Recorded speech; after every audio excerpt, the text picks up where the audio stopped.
Quiero partir de un hecho. El Cuicapeucayotl es un canto sagrado, es decir, de carácter religioso, de hace más de 500 años, de antes de la colonización española. Este hecho nos lleva inmediatamente a preguntarnos: si este canto es de carácter religioso, ¿a qué religión pertenece este canto? Bueno, primero decir que lo que nosotros conocemos de los mexicas y Huitzilopochtli es apenas la puntita de un iceberg. Este año celebraron los 700 años de la fundación de Tenochtitlan, pero cuando los mexicas estaban fundando su ciudad, Teotihuacán ya era una ruina, o sea que ya tenía siglos de haber sido abandonada. Cuando los mexicas fundan su ciudad, el hegemón, quien ejerce el poder político en la región de los lagos, pues es Azcapotzalco. Texcoco, pues es la capital cultural. Se dice que Nezahualcóyotl ahí mandó a hacer un templo vacío, porque estaba dedicado a la divinidad suprema, a Ipalnemohuani. Para esos entonces Cholula, pues ya era una ciudad viejísima, ¿no? Cholula es una ciudad milenaria, donde se practicaba el culto a Quetzalcóatl y todos reconocían en Cholula la ciudad sagrada. Entonces, antes de los mexicas ya existía todo un mundo alrededor. Entonces, estoy hablando de que en esta tierra hay una tradición religiosa que tiene más de 3000 años de antigüedad, y sus orígenes los podemos rastrear hasta los olmecas, que es precisamente donde ya empieza a aparecer el lenguaje simbólico que va a dar forma y sentido a este pensamiento. Entonces, afirmamos que en esta parte del planeta Tierra donde estamos, nació una civilización con diferentes culturas, con diferentes lenguas, claro, ¿no? Los mayas, los mixtecos, los nahuas, los zapotecos. Estamos hablando de una civilización que a veces da por llamarla la civilización mesoamericana. Menciono dos elementos que en mi opinión le dan ese vínculo, ese carácter de civilización, aunque son pueblos tan diferentes. Uno de ellos es sin duda el maíz. Lo que construyó esta civilización es el maíz, ¿no? El maya, el zapoteco, el mixteco, el nahua, el otomí, todo el mundo se alimentó de maíz. Entonces lo que levantó esta civilización fue el maíz. Y el otro rasgo común civilizatorio viene siendo el número 20. Aquí todos los pueblos contaron con el número 20, su sistema era vigesimal, y eso lleva a cosas cada vez más complejas, como por ejemplo, para medir el tiempo, tomando en su mente esa idea de grupo de los 20, pues bueno, crearon un conjunto de 20 días. Cada uno de esos 20 días tenía su patrón, que era un dios o una diosa, y esos 20 días al multiplicarlos por 13, pues nos da por resultado el Tonalpohualli, y el Tonalpohualli, que los mayas llaman el Tzolk'in, pues es ese elemento civilizatorio común. Cómo van a contar el tiempo, cómo van a ser sus dioses, todo va a girar alrededor de este Tonalpohualli. Y bueno, para algunos, en un dejo de ignorancia o de desdén irracional, cuando piensan en este pensamiento religioso de los antiguos mexicanos, lo relacionan con brujería, con hechicería, como un pensamiento primitivo, como una religión arcaica. Yo pienso que están un tanto equivocados. El pensamiento religioso que surgió en estas tierras es un pensamiento complejo, muy elevado, completamente estructurado y que tenía sus instituciones. Entonces, pues la prueba es lo que maravilla a los turistas, ¿no? O sea, los centros ceremoniales, las pirámides, las esculturas, los códices. No deja duda de que aquí existía una sociedad completamente civilizada. Entonces, lo que pongo en claro es que en esta parte del planeta Tierra, de Sudamérica, existió un pensamiento religioso único, original, que es diferente al hinduismo, que es diferente al budismo, que es diferente al islam, y que está al parejo con todas las grandes tradiciones religiosas de la humanidad. No es más y tampoco es menos, ¿no? Es otra de las grandes tradiciones que surgieron pues en esta tierra. Entonces el Cuicapeucayotl, el canto del que les vengo a platicar hoy, pertenece a esa tradición, en particular pues a la tradición náhuatl. Pero bueno, ¿qué pasó entonces con esa tradición, con ese pensamiento religioso? ¿Qué fue lo que ocurrió? Y eso también nos lleva a preguntarnos otra cosa: ¿cómo fue su encuentro o desencuentro, si lo vemos así, con la religión que llegó del otro lado del océano, o sea, con la religión que llegó de Europa, con el catolicismo? Porque tomen en cuenta que la religión católica pues era una vertiente del cristianismo. No solamente había religión católica, ni la hay, también estaba y está hoy la Iglesia Ortodoxa griega, la Iglesia copta, la Iglesia armenia, y muy recientemente, en la época cuando llegan aquí los españoles, pues se va a dar esta reforma protestante en Europa, que va a ocasionar guerras en Europa, con Martín Lutero en Alemania en 1517. Entonces la Iglesia Católica viene siendo una vertiente de todo ese cristianismo europeo, pero es la que llega aquí, y llega con sus instituciones, como el papado, por ejemplo, ¿no? O como la Santa Inquisición. Así es como llega. Entonces el catolicismo español que nos llega trae un espíritu guerrero, de guerra religiosa. Acuérdense que acababan de expulsar a los musulmanes de España en 1492. Entonces su idea era de guerra, de luchar por el cristianismo, de levantar la cruz, y así es como llega esa religión aquí. Entonces ellos, los europeos cristianos, el rey de España, sus instituciones, tuvieron que tomar una decisión en cuanto a qué hacer con el pensamiento de aquí. Entonces, su decisión no fue respetar en un plano de igualdad al pensamiento de aquí, porque si así hubiera sido, pues nos hubiéramos hecho socios comerciales, ¿no?, con respectivos embajadores, y se tratarían de igual a igual las dos culturas, las dos civilizaciones. No pasó así. Su intención tampoco fue tolerar el pensamiento religioso de aquí. Si así hubiera sido, entonces esto sería una especie de protectorado y mantendría relaciones de pagar tributo al rey de España, pero se dejaría toda la cultura de aquí.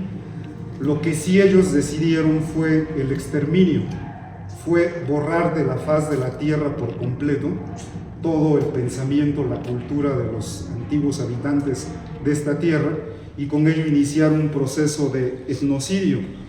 O sea, su idea fue destruir todo lo que hay aquí y sobre las ruinas de todo eso levantar una nueva España. Y es lo que hicieron, ¿no? Por eso se llamó así, la Nueva España. Para tratar de entender ese choque entre dos civilizaciones diferentes, entre dos pensamientos religiosos diferentes, tenemos dos opciones. Una es nuestra imaginación, encerrarnos como el gusano de seda en su capullo y ponernos a imaginar cosas, ¿no?, a elucubrar, a pensar, a adivinar. Seguro fue así el encuentro de esos dos pensamientos religiosos, de esas dos tradiciones religiosas. Pero también tenemos otra opción: ir a las fuentes. Y si queremos ir a las fuentes para entender qué fue lo que pasó aquí, pues hay una fuente invaluable, es una joya, y que creo, desafortunadamente he notado, que muy pocos conocen. Se llama el Coloquio de los 12.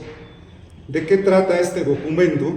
Pues bueno, resulta que en 1524 hasta aquí llegan los primeros 12 franciscanos. Hernán Cortés los manda a pedir como rey de España, pero llegan aquí los 12 primeros franciscanos con la intención sistemática, ya tomaron la decisión de que toda la cultura que hay aquí la van a destruir.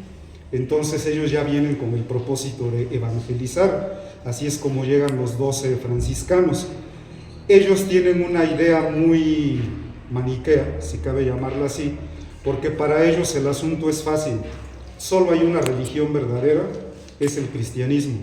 Lo que no sea cristiano es cosa del diablo. Si es cosa del diablo hay que destruirlo. Bajo esas premisas llegan ellos a evangelizar, pero con el afán de destruir todo este pensamiento religioso. Pero yendo al documento, ¿qué es lo que pasa ahí? Que los franciscanos, los 12 franciscanos, tratan de convencer, de convertir a los señores nobles. México Tenochtitlan ya fue tomada, ya está destruida, ya está en ruinas. Pero entonces ellos tratan de convertir a los señores, a los que restan ahí de la nobleza. En ese contexto, nos lo dice ese documento tan valioso, uno de los señores se pone de pie para hablar de frente con los franciscanos. Tomen en cuenta que él es un dirigente político, es un noble. Y entonces él le dice a los franciscanos, dice, nosotros no estamos aptos para hablar de los dioses, porque los franciscanos les piden su respuesta, ¿no? Entonces ellos dicen, no, nosotros no podemos hablar de los dioses. Y bueno, van a decir cosas después, pero en lugar de que yo se las diga, pues está mejor escuchar a ellos. ¿Qué dijeron ellos precisamente, no? Entonces este señor se pone de pie y les dice, pero señores, hay quienes nos guían, nos dirigen, nos llevan a cuestas, en razón de cómo deben de ser venerados nuestros dioses, de quienes somos sus servidores, somos sus siervos. Hay quienes hacen ofrendas, quienes incineran, los llamados Quetzalcóatl, nuestros sabios sacerdotes, los sabedores de discursos, los sabios de la palabra. Es de ellos obligación, se ocupan día y noche de poner copal de su ofrecimiento, de las espinas para sangrarse, los que ven, los que se dedican a observar el curso y el proceder ordenado del cielo, cómo se divide la noche, los que están mirando, leyendo, los que cuentan, los que llevan la cuenta, los que vuelven ruidosamente las hojas de los libros, de los códices, los que tienen en su poder la tinta negra y la de color, el conocimiento, el saber de lo que está pintado y escrito. Ellos, nuestros sabios sacerdotes, nos llevan, nos guían, nos dicen el camino. Ellos, quienes ordenan cómo cae un año, los cuentan, saben cómo sigue su camino el Tonalpohualli, la cuenta de los días, y cada uno de los meses de 20 días. De esto ellos se ocupan. A ellos, nuestros sabios sacerdotes, les toca hablar de los dioses. Hasta aquí es bueno aclarar que los sabios, los últimos sabios y sacerdotes, están siendo perseguidos. Hay una anécdota que menciona Miguel León Portilla en su libro La visión de los vencidos, en las que dice que cuando la Ciudad de México ya fue tomada, como ya está todo ahí lleno de destrucción, de humo, de muertos, es una cosa terrible, dantesco lo que está ahí la ciudad de Tenochtitlan, Hernán Cortés se va a vivir a Coyoacán, y hasta Coyoacán llega un grupo de 4 sabios sacerdotes que se van a entregar por voluntad propia ante Hernán Cortés, y llevan lo más valioso que tienen, que son sus códices. Llegan, se entregan, y Hernán Cortés los manda a perrear. O sea, estos perros de guerra que traían los mastines los despedazan y a uno de ellos le sacan los ojos. Entonces los sabios y sacerdotes andaban ocultos, o sea, estaban siendo perseguidos, asesinados. Bueno, ese es el contexto, ¿no?, de cómo pasa esto. Ellos acuerdan un encuentro posterior. Dice, bueno, si ustedes, señores, dicen los franciscanos, no pueden hablar sobre sus dioses, está bien, traigan a sus sacerdotes, no les vamos a hacer nada, ¿no? Llegan a un acuerdo. Se da ese encuentro posterior con los 12 franciscanos y se presentan los últimos sabios y sacerdotes de la religión náhuatl, están ahí de frente con los 12 franciscanos, y los franciscanos pues obviamente intentan convencerlos, pues uno, que su religión de ellos es del demonio, que deben de aceptar las verdades del cristianismo, les dicen, y les exigen que den por muerta su religión, o sea, que renuncien a su pensamiento religioso y acepten el cristianismo.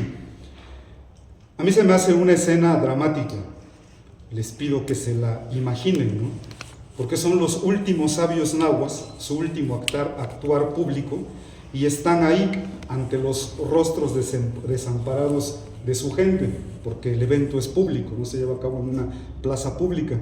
Ellos, el pueblo nahua, está derrotado y vencido, en total desventaja. Frente a ellos están los soldados españoles con la espada y los franciscanos, claro, con su cruz. Entonces, ¿cuál es la respuesta que dan los sabios, los últimos sabios y sacerdotes nahuas a los franciscanos ahí en público? Les pido pongan atención porque esas palabras, en mi opinión, no son las palabras de una persona. Quien está hablando es un mundo que está a punto de morir, es el mundo náhuatl, el que está hablando por este último sacerdote. Bueno, sus palabras son estas. El original de los coloquios de los 12 está en náhuatl, pero bueno, esta es una traducción. Bueno, dice: señores nuestros, muy estimados señores, han padecido trabajos para llegar a esta tierra. Aquí, ante ustedes, los contemplamos, nosotros, gente ignorante. Y ahora, ¿qué es lo que diremos? ¿Qué es lo que debemos dirigir a sus oídos? ¿Somos acaso algo? ¿Somos tan solo gente vulgar? Por medio del intérprete respondemos, devolvemos el aliento, la palabra de Tloquenahuaque, nuestro supremo Dios. Por razón de él nos arriesgamos, por eso nos metemos en peligro, tal vez a nuestra perdición, tal vez a nuestra destrucción, es solo a donde seremos llevados. Pero ¿a dónde debemos ir aún? Somos gente vulgar, somos perecederos, somos mortales. Déjennos pues ya morir, déjennos ya perecer, puesto que ya nuestros dioses han muerto. Pero que se tranquilice su corazón, su cuerpo, señores nuestros, porque romperemos un poco ahora, un poco abriremos el secreto, el cofre de nuestro Dios.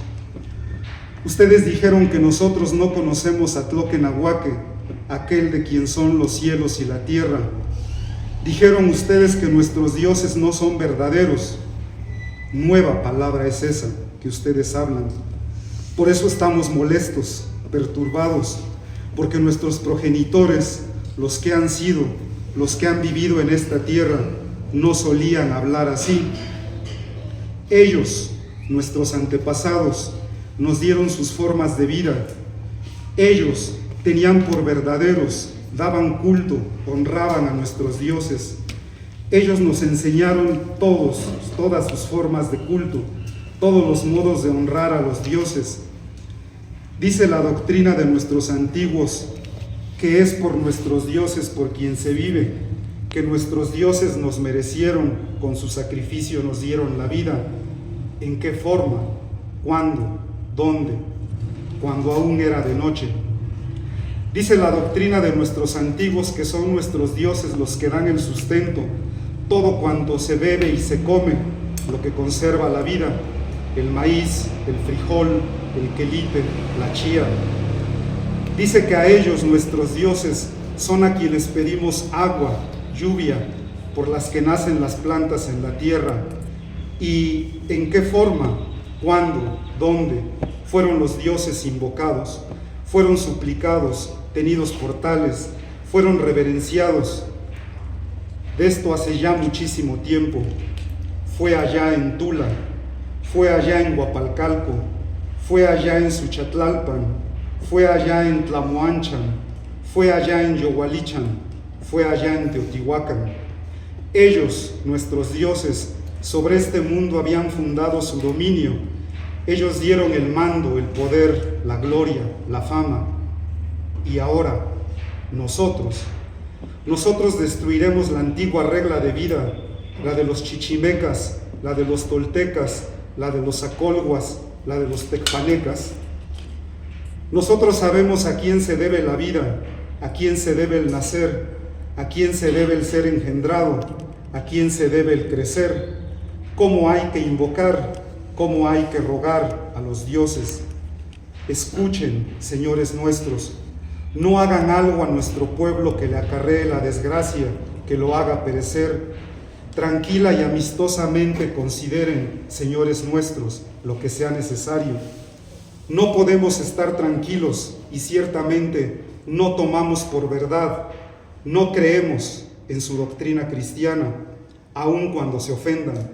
Aquí están los señores, los que gobiernan los pueblos, los que tienen a su cargo este mundo. Es ya suficiente que hayamos perdido, que nos hayan quitado, impedido nuestro gobierno.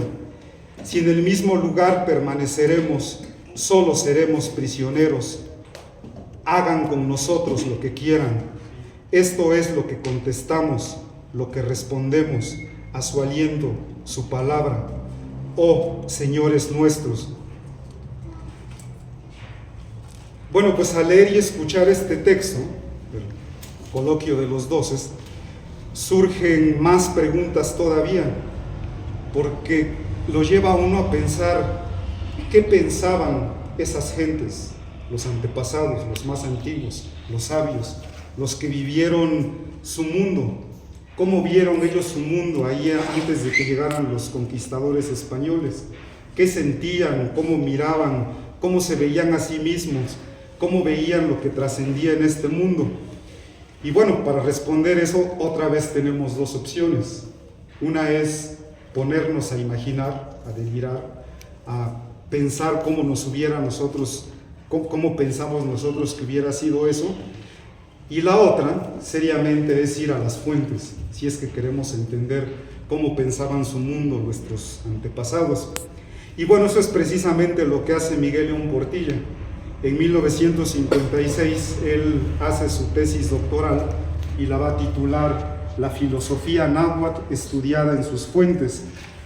Este se hizo un libro clásico, ha sido traducido a un montón de idiomas, ruso, alemán, francés, inglés. Ha sido editado un montón de veces y creo que para cualquiera que se interese por conocer la cultura náhuatl, pues es un referente obligatorio.